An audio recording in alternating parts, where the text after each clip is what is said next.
नमस्कार प्रणाम। हम भोजपुरी गायक सुनील सुरीला अपना जीवन के एगो अनमोल गाना गावे जाते श्रृंगार रस के।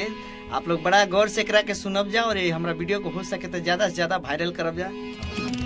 परमानंद मौर्य हमार बड़ भैया हमरा संगे परमानंद मौर्य भैया जी बैठल मानी, उनकर आशीर्वाद की कामना रही।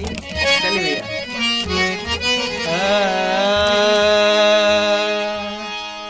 चेहरा जैसे चांद के रूपवा, मीठी मधुर मुस्कान के।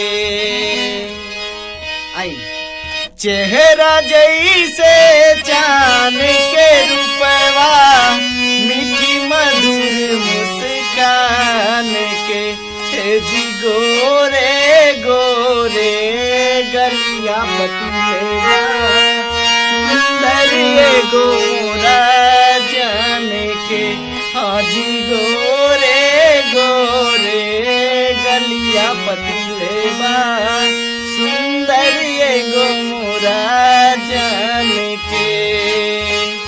चेहरा जैसे चांद के रूपवा, मीठी मधुर मुस्कान के। जी गोरे गोरे गलिया बतलेगा, गोरा जाने के। हाँ जी गोरे गोरे गलिया बतलेगा, सुंदर ये गोरा जाने के।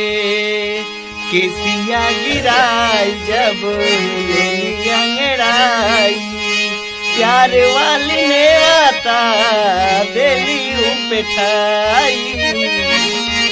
केसिया गिराई जब लेली अंगड़ाई, प्यार वाली ने माता देली उपेठाई।